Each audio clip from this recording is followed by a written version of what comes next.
তাদেরকে খাওয়ালাম, তারপরে তাদেরকে সেই টাকা আমি পেড করে দিয়েছি এবং এখন ভালো সম্পর্ক।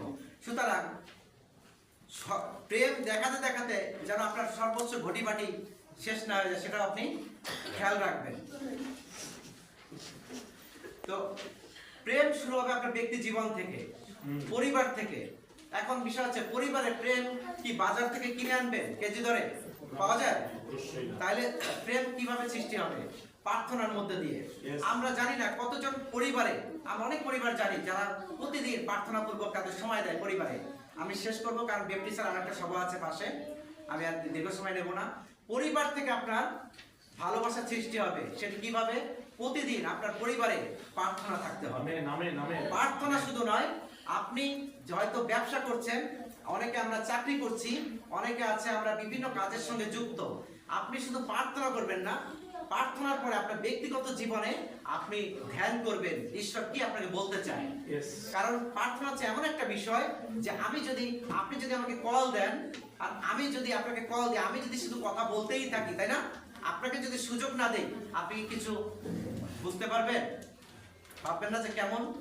প্রার্থনা এমন একটা বিষয়, আমরা আমাদের যাত্রা সকল, আমাদের ধন্যবাদ, আরাধনা, এইগুলো আমরা ঈশ্বরকে বলি। অনেক সময় আপনার চাহিদা বলার পরে দেখবেন আর কিছু বলার থাকে না, যে প্রভু আর কি প্রার্থনা করবো, আর কি প্রার্থনা করবো। তখন আপনি ওয়ার্শিপ করবেন, আপনি আরাধনা করবেন, প্রভু গৌরব করবেন, আপনি ওয়ার্শিপ গান করবেন। প্রার্থনা মানে এই না শুধু বক বক করা ঈশ্বরের সাথে, আপনি আরাধনা করবেন এবং পরবর্তীতে কিছুটা সময় আপনি ধ্যান করবেন। হয়তো ঈশ্বর বলবে যে তুমি যে চাকরিটা করছো, অনেক সময় আমরা কি করি, আমরা বোকার মতো এক জায়গা চাকরি করেই যাই, তাই না, বৃদ্ধ বয়স পর্যন্ত। ঈশ্বর আপনাকে বলছেন এই চাকরি ছাড়ো, ঈশ্বর আরেকটা চাকরি আপনাকে সুযোগ করে দিচ্ছে। ঈশ্বর হয়তো আপনি চাচ্ছেন বাংলাদেশে ঢাকার মধ্যে একটা চাকরি করতে, ঈশ্বর হয়তো আপনাকে বিদেশে নিতে চাচ্ছেন। সুতরাং ঈশ্বরের পরিকল্পনা আমাদের জীবনের জন্য মহৎ। আপনি দেখবেন বাইবেলে যত ভাওবাদীগণ আছে তাদের জীবনে মজার মতো ঈশ্বর, মানে ফানি বলা যায়, ঈশ্বর তাদের সঙ্গে গেম খেলেছে এরকম মনে হয় যে তুমি একটা জাহাজ বানাও নৌকে, তাই না, একটা শুকনো মাটির মধ্যে বৃষ্টি নাই, মেঘ নাই, একটা জাহাজ বানিয়েছে।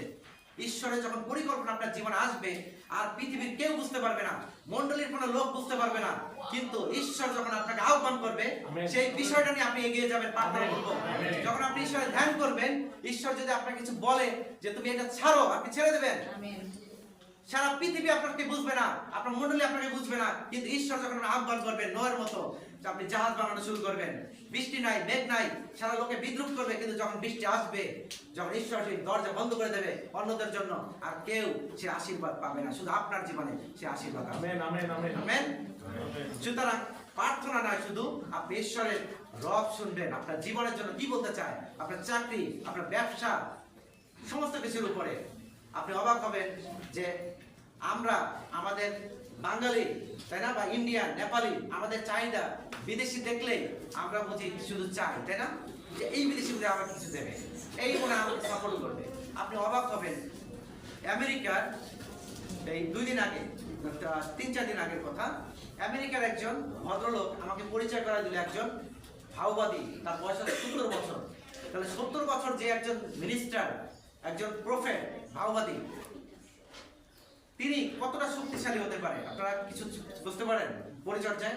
সে চাইলেই আপনাকে সাপোর্ট দিতে পারে এবং তার কাছে পাকিস্তান, ইন্ডিয়া, বিভিন্ন দেশ তার কাছে টাকা চায়। এবং আমি যখন তাকে প্রার্থনা করলাম, তিনি আমার জন্য প্রার্থনা করলেন, আমি বললাম যে আমার দেশ থেকে আসলে টাকা পাঠানো যায় না, কিন্তু আমার যে বন্ধুরা আছে, আমার ব্যবসা আছে বিভিন্ন দেশে, সেই সব দেশ থেকে আমি যদি তাদের বলি যে তোমরা আমাকে টাকা পাঠানোর দরকার নাই, এই টাকাটা তুমি আমেরিকার অমুক লোকে দিয়ে দাও, তাহলে তারা পাঠিয়ে দিতে পারবে। এবং আমি সেটা করলাম। আমি তাকে বললাম যে আমি আপনাকে কিছু টাকা দিতে চাই, আপনার অ্যাড্রেসটা আমাকে বলেন। আমাদের মেন্টালিটি চেঞ্জ করতে হবে।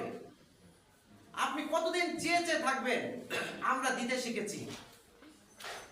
আপনি একটা বিষয় চিন্তা করেন, যদি আপনি চিন্তা করেন যে আমার মা তো আমাকে ছোটবেলা খাইয়ে দিত, তাই না, তাহলে মা যদি এখনো খাওয়াই দেয় কেমন হয়? তাহলে আপনি তো সারা জীবন পরনির্ভরশীলতা থাকবেন। তো এই জন্য আমাদেরকে নির্ভরশীল হতে হবে, আমাদের নিজেদের পায়ে দাঁড়াতে হবে। পরিবার থেকে আমাদেরকে শুরু করতে হবে এবং আমাদের বাক্য পাঠ করতে হবে এবং আরেকটা হচ্ছে আমাদেরকে দিতে শিখতে হবে। 3টা জিনিস আমি আজকে এই ভালোবাসা দিবসে বলতে চাই, যে আমাদের ব্যক্তি জীবনে প্রার্থনা, আমাদের বাক্য পাঠ করতে হবে, কারণ বাক্যের মধ্যে ঈশ্বর আমাদেরকে দিক নির্দেশনা দান করেন এবং আর কিছু আপনাকে দিতে হবে। যতক্ষণ পর্যন্ত আপনি না দিচ্ছেন আপনি কিন্তু আশীর্বাদ পাচ্ছেন না। এবং দিতে হবে বেস্ট জিনিসগুলো। আমি ভালো ভালো কিছু যখন গিফট করি তারা এটা পরে না, এই গেঞ্জিগুলো বা কোনো জিনিস তারা রেখে দেয়, কারণ তারা বলে যে এটা তো ব্যবহার করলেই পুরানো হয়ে যাবে, তাদের এত ভালো লাগে, তারা কি করে আলমারিতে তুলে রাখে। তো আপনি যখন কাউকে দিবেন আপনার বেস্ট, যাতে তারা বুঝতে পারে যে আপনি তাদেরকে সত্যিকারে ভালোবাসেন।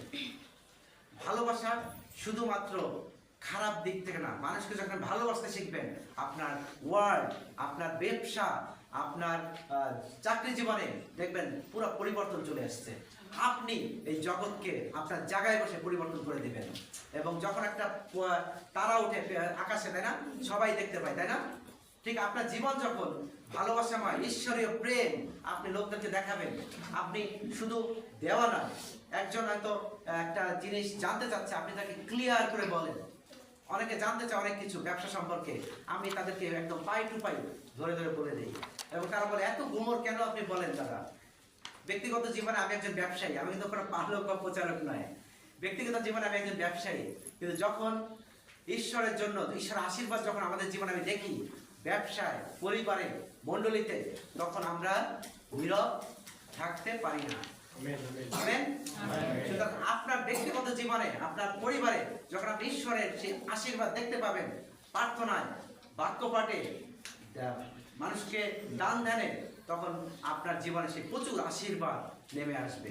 ধন্য প্রভুর নাম, ঈশ্বরের গৌরব।